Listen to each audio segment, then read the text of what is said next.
Hi, it's me here, Barbara, with your third coronavirus reading. Let's just check out the energies for us all. At the end of the reading, we're also going to use the wishing bowl to open up our solar plexus chakras to help us all feel calm in these unusual times. Okay, right, so look how interesting the cards. I shuffled them as always, and you got that, or we all got this for all of us, the Tower. I can't think of a more appropriate card. There isn't one really for the centre of the reading. So the Tower is a real wake-up call. We've all had a wake-up call, haven't we? It's like the rug's been pulled out from under our feet. It talks about sudden life changes which bring growth, and it's to encourage us to follow our intuition, to be a truer version of ourselves if we can. That's a really great outcome. So it's a time for freedom and awakening. It's disruptive time as well. So, all this, you can see the crowns come up off the castle, and there's a lightning bolt going through. It's uncomfortable, people are falling out of the windows. It's not very calm either in some ways, not in all ways, but the status quo and the calm that we thought we knew is sort of being disrupted there. So it's saying as well that there's something that was built on unsustainable foundations, sort of basically was being propped up. So maybe our system, you could almost look at it as was being propped up. And so things that were not for our highest good are dropping away. So you can see people are falling out of the castle, and bricks are falling away as well. And then after the disruption and the shock, I suppose, we can feel liberated and start to think about rebuilding and starting afresh. And we do that with much more knowledge and experience. So hopefully to build a more solid foundation and start again, to begin again. And then the helpful card right next to it, which is so positive, is the Ace of Swords. So that's saying there's like a real clarity of thought, and you've got this bird of prey soaring so high, and they can see so much clearer than they did before. There's a real awakening, it's a real clarity of mind, clarity of thought with the Ace of Swords. So wow, there's an absolute new reality, or new we're awoke. Absolutely. Okay, then above us we've got the Knight of Swords, and below us the Three of Swords. So the Knight of Swords is it's quite an impatient card, and I think a lot of people are feeling impatient. We're all wondering, how long do we have these kind of limitations and lockdowns, and being told when we can go out and stuff like that, and who can we go and see, that sort of thing. So yeah, there's a sense of wanting to find out. Well, there's a sword looking for truth there and looking for action. So we want information, we want knowledge, and can be sort of wanting to charge ahead and sort it out. But it's kind of like an invisible enemy, which of course it is with the coronavirus. As you can see, he's got the sword waving it through the air, through the clouds, and it's not actually hitting anything, because there isn't anything really you can get hold of. It's like an invisible opponent, if you like. And so then below with the Three of Swords, that is saying, it's painful for a lot of people, especially in relationships, if people are not able to go and see family members, and or people losing family members as well. I don't personally know of anyone who's died, thank goodness, but obviously I'm sorry for people that have. But yeah, with the Three of Swords, it's an uncomfortable uncomfortable situation. There's it's painful and uncomfortable. So obviously that's down to the lockdowns and limitations that we're all feeling. I'm so sorry for the older people that are being asked to stay in as well, and it must be so difficult. But let's look forwards. Behind you, or the feeling you're coming through with, is the devil energy, or the shadow side as it's called in this card, and then going into the moon energy. So with the shadow side, it's talking about false truths, fears and toxic energy, and codependencies as well, and sometimes saying that we're being controlled by people using money to control others. So manipulative kind of energy, feeling trapped as well. Sometimes there's abandoned behaviour with the devil card, overwhelming lust or greed, self-destructive behaviour generally, and sometimes we can be overly concerned with material desires. So it's up to us to use our own power to learn something new. So, if we can waken ourselves up and have a new reality and and turn that energy into something positive. So by learning something new, losing our egos, not worrying about who's got something in the house next door, if they got this car or that car, or the designer handbags, that kind of thing. It's more about taking only what we need, and finding some way to make ourselves useful, in some way to the world, to the planet, to other humans around us. So I remember hearing years ago, apparently if honeybees didn't exist on the planet, the ecological system would break down. But then I also heard that humans, if we didn't exist on the planet, the ecosystem would carry on just fine. In fact, it probably would be better. So yeah, we've kind of, there's a strange reality, isn't there, about how we are on this planet. If we could all start to maybe give a bit back to the earth, and I don't want to sound preachy, but it'd be great if we could have a more uplifting influence of everyone around us, rather than this kind of dark, morose sort of energy. But then as you go forward, it's the moon energy. So it's kind of passing through these sort of you've got the wolves behind her. She's got this torch, it's kind of like representing a gateway to enlightenment that she's got holding there. But it's saying we can be feeling more creative and intuitive and imaginative under the moon's influence. It's Pisces is connected with this card, but I also see Cancer as well with this card. So being kind of using your intuition and imagination to make things better. But they talk about with this card about illusions having positive and negative effects on us.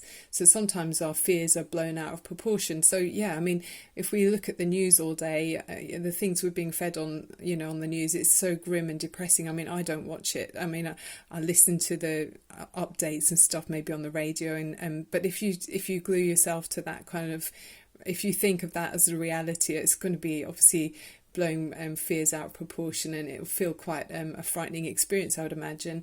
Whereas if you choose to have more of using your time in a way that's more uplifting, they talk about with this, it's saying like the rosy haze of illusion can be a relief for the troubled mind. So it's a sort of soothing influence with the moon card.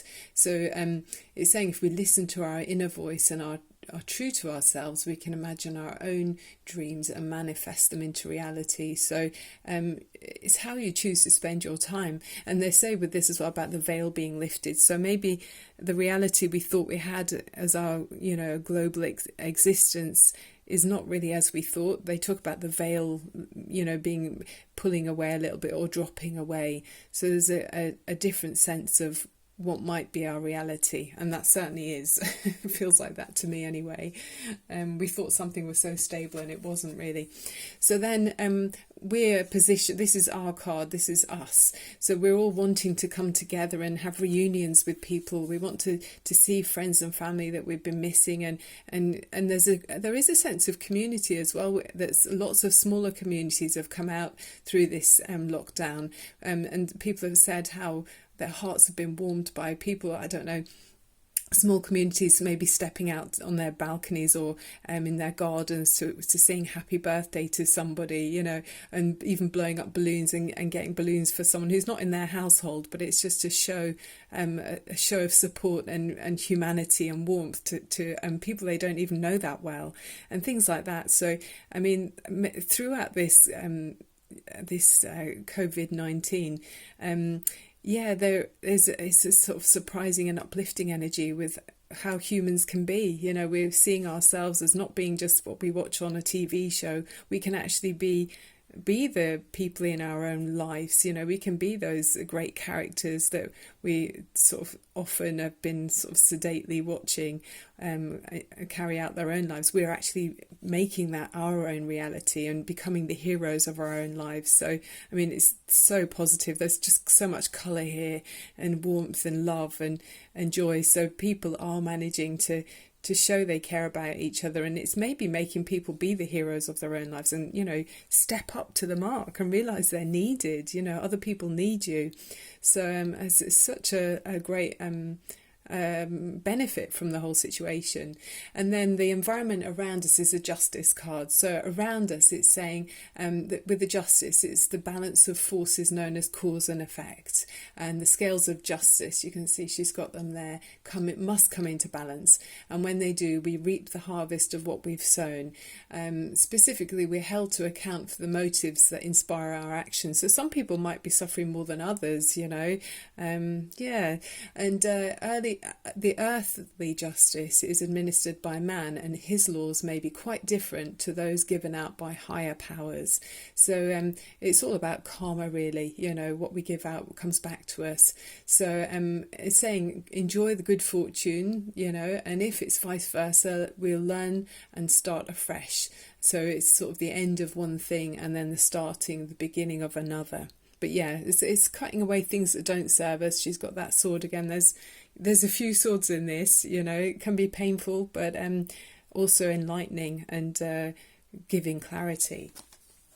And then on our minds is the King of Wands, and the overriding part of this bit of the reading is the Nine of Swords. So the King of Wands, I feel like this is saying that we're all going to be encouraged and invited and having an opportunity to be the more of in charge of our own work, you know. It's a feeling of creative and passion, and I mean, the King of Wands, I'm always saying with this, whenever he pops up, and he has been actually popping up a lot now, I'm realising, because I'm often saying this thing about he rules with a velvet glove rather than an iron fist.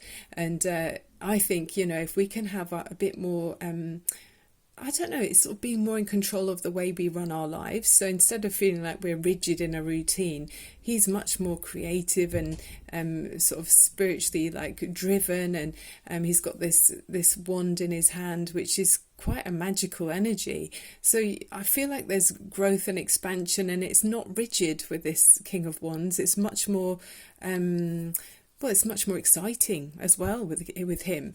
So he's good fun to be around. He's we might all be finding we've got this within ourselves a lot more than we realised, you know, whatever it is that makes us feel more comfortable. If you can be the king of your own domain, your own work situation, what better is there, you know? But then the overriding energy a lot of people are seeing is the Nine of Wands. It's the end of some old beliefs that we've had. It is. I mean, she's lying there looking kind of very thoughtful, but also not particularly well. She's not functioning, is she? So to me, that's saying that all of these ideas that we've had are all, it's 9 out of 10 of the minor arcana for the swords. It's saying we're almost at the end of something, you know, where we believe something was a reality. It's no longer working for us. We've only got one more sword, and then that's basically all swords in someone's back and saying finished, you know, that's done. So we're going to see the full cycle of something ending quite soon, a way of existence, or a way of that we thought was for a long time we've invested in something, but then we realise it's not the way to go. It is sort of finishing. And then at the bottom of the deck we've got the Hermit card. So this is sort of the energy of Virgo, and it's talking to us very much about going within and taking time to look at the meaning of life and seek our own enlightenment. So we're in charge of doing that for ourselves. I mean, you don't have to constantly be alone, but it's a great thing if we can enjoy the ability to be alone. I mean, that's to me, I think that's, you're not needy then, are you? If you're self-sufficient in yourself, obviously we still all need each other, but to find out what it is that's important in your life, and then you can make that grow and be the best version of you, and then you're more used to other people around you. So he's got a lamp in his hand. You can see, I'll show you like that lamp there, and with the lamp, that sort of, it symbolises his spiritual knowledge, and the staff signifies the experience that he has to lean on. And so we're all obviously going to have a lot more experience now and we're a bit older and wiser. And he's old because he's apparently our souls are as old as time. And they talk with this card about Virgo as being it's so helpful if we with selfless service to others, it helps us to purify our souls. So it's a guide to help us in going to the right direction and consider our past carefully. So, I mean, it's about finding the external world. You want to maybe just step away from it for a while and go within to just work out what's the right path for you. And it's an opportunity for us all to do that at this time. We really are looking at ourselves and having time to do that rather than be bombarded with, the images of what we're supposed to be like. Even in adverts on TV, there's just so many adverts about how we're supposed to be. But actually, do we really want to be the way we're told, or would we rather find within ourselves our own version of us? I think that's really helpful. Right, okay, so then we're going to look at the Oracle of the Trees card. So you've got this one, which is I'm going to say it properly, Baobab, I think it's called, how you pronounce it, and it's talking about survival. And it says, the message is, I'm known as the tree of life because I can help people to survive the harshest living conditions. Whenever you call on me, I will give you emotional strength and spiritual sustenance so that you can cope with whatever life brings you. And then it also says, have faith in the universe's ability to provide you with exactly what you need whenever you need it, and to offer you spiritual protection.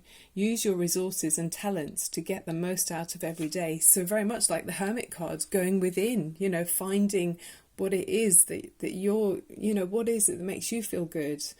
You can't be told what that is. Only you can find out what makes you feel good. When you're doing something, the time flies and goes quickly. That's something that you're just so absorbed in, you don't notice. You're not looking at the clock. You're just doing it because you love it. So work out what that is, and then from these angel cards also, I got the again, it doubled up on that, which I thought was quite interesting, the Ace of Air, so the Ace of Swords, which is the same card actually. And with that card it's saying brilliant new ideas and inspirations, seeing the truth of the situation, and it can be a challenging beginning, but it's saying turning a negative into a positive and a brilliant intellectual solution. So I think, we're all looking at things much more clearly with a new reality. We can make our own reality. That's what it feels like to me. So it's reinforced that message there twice.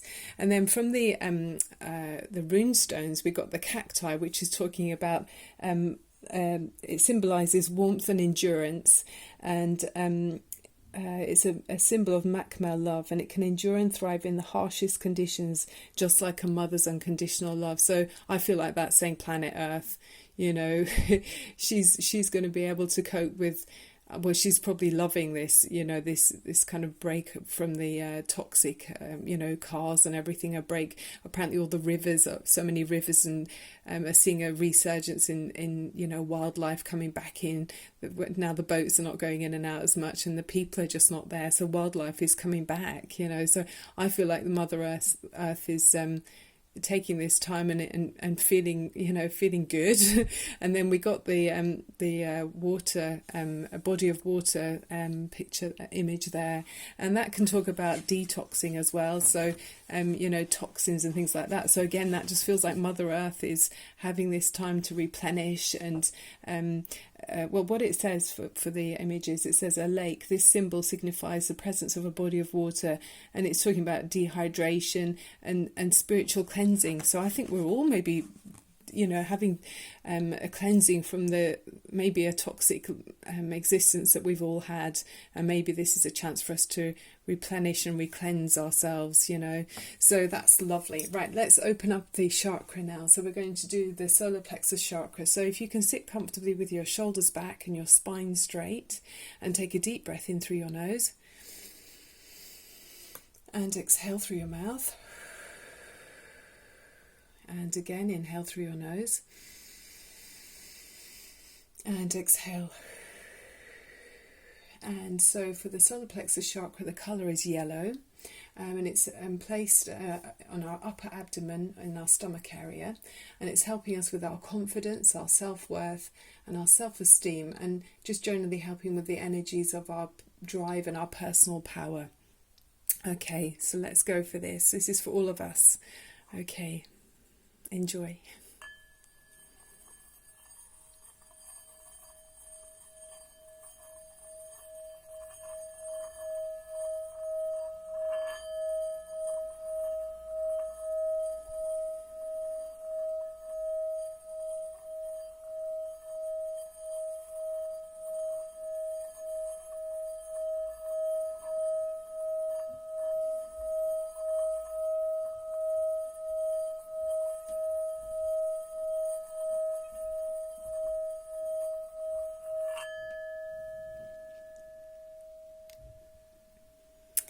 Well, that felt like it was ringing through the whole universe. It sort of rang through my body and into the outer. It just felt like it was going everywhere.